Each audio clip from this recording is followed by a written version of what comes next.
Support for People of Interest is brought to you by Pajamagram. For some reason, you can send pajamas to someone like a telegram. No, seriously, look it up. We're a real company. Pajamagram.com. Optimist International is a service organization that helps young people succeed in life through the positivity and the tenets of optimism. Unfortunately, the organization has had little to be optimistic about lately, from being defrauded out of millions of dollars to the massive shark attack at their annual regatta, to the closing of their headquarters due to an outbreak of Legionnaire's disease. Things have not been looking up for the optimists.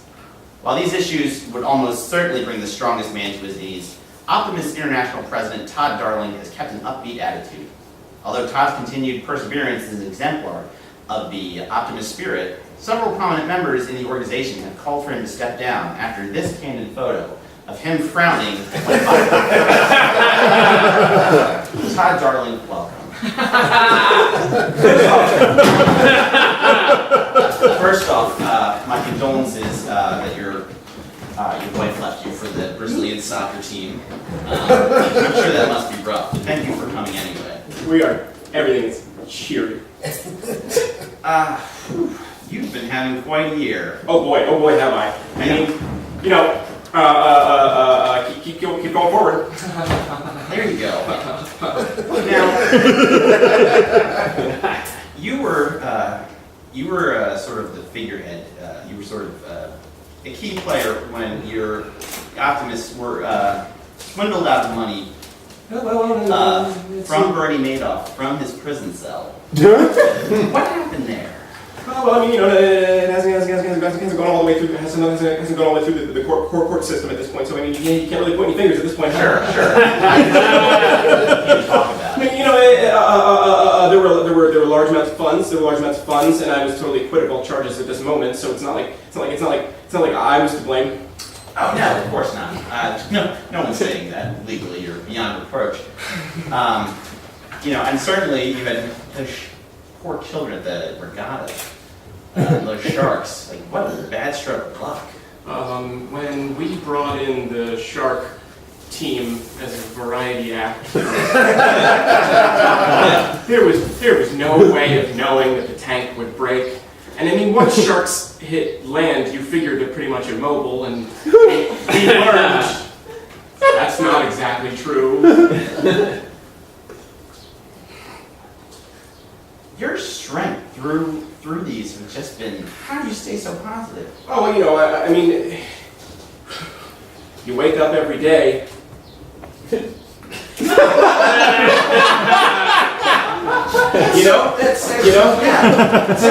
Yeah. You're still alive. You're still waking up. Damn right. And I figure if I'm still here, you know, God must have some kind of plan for me. I hope. Yes. Please. It is a shame that I'm so sorry about your church burned down. Oh. You know, Great lightning storm. Like, what was that about? You know, it's difficult being Protestant. You know, a lot of people. There was a lot of Catholics who said you deserved it. It's Catholic. Yeah, it's just very shameful on their part. You know, having to, you know, helping the Beatitudes and so forth, helping the homeless. You know, I guess God's homeless now. We are. I mean, that's like one of the optimistic things we were trying to say. Is we were trying to say we're God's homeless, and I think the message was lost. It was supposed to be a campaign on helping homeless people. Yeah. That we're now homeless. It was an identified thing. I don't know. I think our PR person isn't as intelligent as I think he is sometimes. I'm sorry. You have negative feelings about your PR person. Oh boy. I'm going to put myself in the corner here. Can we cut that out of the thing? Just keep going. Okay, well, I mean, no, he's great. Yeah? He is great. How did, he did kind of posted a lot of those shark photos. Seemed like an odd choice. And then we want to get awareness out that sharks are still mobile on land. Yeah, they were pretty gruesome though. And I understand he did put this one out in the press release. Yeah. Yeah. What was going on there? What happened? We all get sad sometimes. It's okay. What was this moment?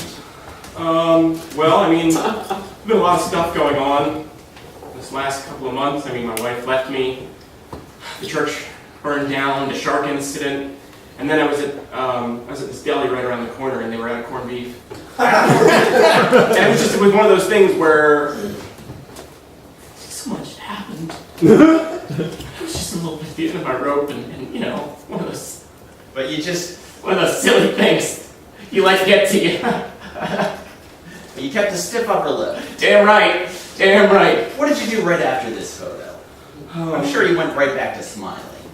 I went to another deli. And they were closed. So I'd gone down the street to a third deli.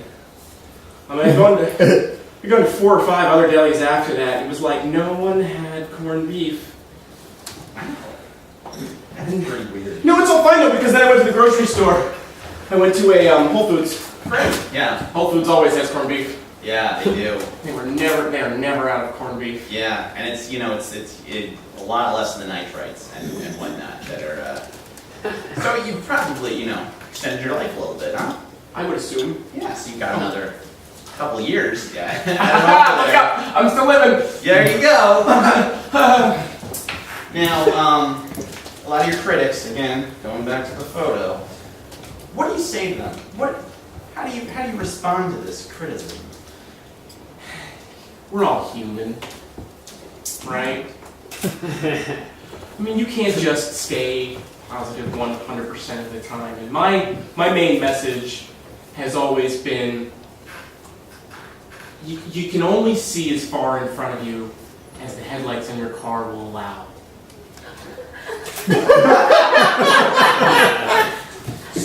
So, with that in mind, keep a positive attitude. Sure. And when things come out of nowhere, all you can do is keep that positive frame of mind and really, and do your best. And don't let things get you down, Just keep driving. Just keep driving. Doesn't matter what the road bump. Whether it be sharks or burning the church. Just keep driving. It must be tough, addressing your critics, because, they're inherently being negative to you. Right. And then you, in yourself, have to, you can't, just call them out and say, you guys are being jerks. You gotta stay positive. A lot of the time I try to run workshops on optimism. Yeah. And I offer discounts for my critics, and they don't respond well. Really? What's an example of what you teach in your optimism workshop? All right. Well, we do a lot of condition therapy. For example, we'll put people in situations or improvise scenarios. Sure. where negative things will happen, and we try to get people up on being positive. Or we do things where it's a physical thing, maybe I'll have you attempt to be positive while I hold a lighter to your hand. That's interesting. Or we do a thing where everybody gets in a line, and male or female doesn't matter. I'll kick you in the crotch as hard as I can, and then you will have to then be positive about some world event or something else. In the news, it's a double whammy. It's called the double whammy. That is inspiring. So, final question: What's next for you? What's the plan here going forward? Well, how are you going to stay positive? I gotta find a new storage space to live in, as I was kicked out of the last place. I still got my car, so I'm gonna be living out of that. Great. So if you need to contact me, I have a P.O. box. That's P.O. Box 189, it's right in Philadelphia. I'm sorry, do you have a red Corolla? I do. It just got towed. Well, you're going to have to go take care of that. Todd Darling, thank you so much. Actual support for People of Interest is brought to you by Philly Improv Theater, Philly's home for comedy. In addition to shows every week of the year, PHIT offers classes in improv, sketch, and stand-up. For more information, visit phillyimprovtheater.com.